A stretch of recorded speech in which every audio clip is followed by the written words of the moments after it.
सोचिए, आंध्र प्रदेश के घने जंगल और उनके बीच श्री शैलम पर्वत। यहीं पर एक ऐसा ज्योतिर्लिंग है जिसकी कहानी ना किसी पूजा या रीति रिवाज से कहीं ज्यादा गहरी है। ये कहानी है एक परिवार की, उनके प्यार, उनके दर्द और उनकी ममता की। चलिए आज इसी अनोखी कहानी को समझते हैं। ये बात कितनी गहरी है ना, कि ये सिर्फ एक मंदिर नहीं है बल्कि एक एहसास है। एक ऐसी जगह जहां भगवान की शक्ति से ज्यादा एक माँ बाप के दिल का वो जो नर्म कोना होता है ना, वो महसूस होता है।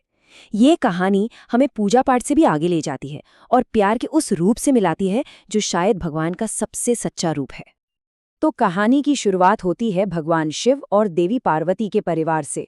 सब कुछ ठीक चल रहा था, लेकिन एक दिन देवताओं के बीच एक सवाल खड़ा हो जाता है और यही सवाल एक अनोखी प्रतियोगिता की वजह बनता है।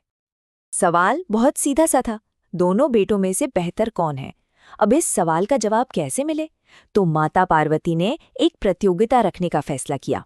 एक ऐसी रेस जो सिर्फ रफ्तार की नहीं बल्कि समझ और ज्ञान की भी परीक्षा लेने वाली थी। अब देखिए, इस चैलेंज को दोनों भाइयों ने कितने अलग अलग तरीकों से लिया। एक तरफ थे कार्तिकेय, जिन्होंने अपनी ताकत और मेहनत को चुना। वो अपने मोर पर बैठे और निकल पड़े पूरे ब्रह्मांड का चक्कर लगाने। तो दूसरी तरफ थे गणेश, जिन्होंने अपनी बुद्धि का इस्तेमाल किया। उन्होंने बस अपने माता पिता शिव और पार्वती के चक्कर लगाए और कहा, मेरा ब्रह्मांड तो आप ही हैं। और बस इसी एक सोच ने, इसी गहरी बात ने उन्हें विजेता बना दिया। लेकिन इस जीत का एक और पहलू भी था, एक भावनात्मक नतीजा जिसने पूरी कहानी को ही एक नया मोड़ दे दिया। ये सिर्फ एक प्रतियोगिता का अंत नहीं था, बल्कि एक बेटे के गहरे दुख की शुरुआत थी। जब कार्तिकेय पूरी दुनिया का चक्कर लगाकर वापस लौटे और उन्हें पता चला कि गणेश जीत चुके हैं, तो उनका दिल टूट गया। उन्हें लगा कि उनकी इतनी मेहनत, उनका इतना बड़ा परिश्रम सब बेकार गया। उसका कोई सम्मान ही नहीं हुआ। ये सिर्फ एक हार नहीं थी, बल्कि उनके लिए एक बहुत बड़े अन्याय जैसा था। इसी दुख और गुस्से में कार्तिकेय ने कैलाश छोड़ दिया और वो चले गए दूर क्रौंच पर्वत पर, जिसे आज हम सब श्रीशैलम के नाम से जानते हैं। वहां जाकर उन्होंने खुद को सबसे अलग कर लिया और बहुत कठिन तपस्या करने लगे। लेकिन भाई, एक बच्चे का दर्द माँ बाप से भला कैसे छिप सकता है? अब ये कहानी देवताओं की नहीं, बल्कि उन माँ बाप की है जो अपने बच्चे का दुख देख ही नहीं पाए। शिव और पार्वती अपने बेटे को इस तकलीफ में अकेला कैसे छोड़ देते? अपने दुखी बेटे के पास रहने के लिए, उसे तसल्ली देने के लिए वो खुद उसके पीछे पीछे श्रीशैलम पर्वत पर पहुंच गए। ये उनके प्यार का शायद सबसे बड़ा सबूत था। और बस यहीं पर, इसी जगह को वो अपनी खास पहचान मिली। अपने बेटे के पास हमेशा रहने की जो इच्छा थी ना, उसी इच्छा के चलते भगवान शिव ने ज्योतिर्लिंग का रूप ले लिया। सोचिए, ये सिर्फ कोई चमत्कार नहीं था, ये एक पिता के प्यार का वो सबूत था जो हमेशा हमेशा के लिए वहां स्थापित हो गया। और यहीं पर भगवान शिव को एक बहुत ही खास नाम मिला, मल्लिकार्जुन। अब ये नाम सिर्फ एक नाम नहीं है, ये अपने आप में पूरी कहानी को समेटे हुए है। चलिए इसका मतलब समझते हैं। मल्लिकार्जुन का मतलब है वो जगह जहां शिव और शक्ति यानी माता पार्वती एक साथ रहते हैं। ये नाम उनके कभी न टूटने वाले बंधन की निशानी है, जो इस पवित्र जगह पर दुनिया के सामने आया। देखिए, इस नाम का हर टुकड़ा एक कहानी कहता है। मल्लिक जो है वो देवी पार्वती का एक नाम है और अर्जुन भगवान शिव का।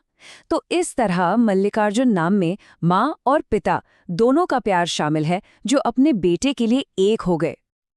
और इसी वजह से ये जगह इतनी खास है, इतनी अलग है। ये भारत का अकेला ऐसा ज्योतिर्लिंग है जो एक शक्तिपीठ भी है। मतलब यहाँ भगवान शिव मल्लिकार्जुन के रूप में है और देवी पार्वती भ्रमरांबा देवी के रूप में। ये शिव और शक्ति का एक परफेक्ट संगम है। इस दिव्य घटना के बाद श्रीशैलम पर्वत सिर्फ एक तीर्थ नहीं रहा, बल्कि वो तपस्या और आध्यात्मिक ऊर्जा का एक बहुत बड़ा केंद्र बन गया, जो सदियों से बड़े बड़े साधकों को अपनी तरफ खींचता रहा है। ऋषि अगस्त्य से लेकर महान आदि शंकराचार्य तक न जाने कितने ही संतों और महात्माओं ने इस पवित्र धरती पर तपस्या की है। इस जगह की ऊर्जा में ही कुछ ऐसा है जो हमेशा से ज्ञान की खोज करने वालों को बुलाती रही है। आज भी लोग मानते हैं कि यहाँ दर्शन करने से खास आशीर्वाद मिलते हैं, कहते हैं कि यहाँ पूजा करने से शादीशुदा जिंदगी में खुशियाँ आती हैं और जिन्हें संतान की इच्छा हो उनकी मनोकामना भी पूरी होती है, क्योंकि यहाँ तो खुद दिव्य माता पिता बसे हुए हैं। आज जो हम भव्य मल्लिकार्जुन मंदिर देखते हैं वो द्रविड़ वास्तुकला का एक बहुत ही शानदार उदाहरण है।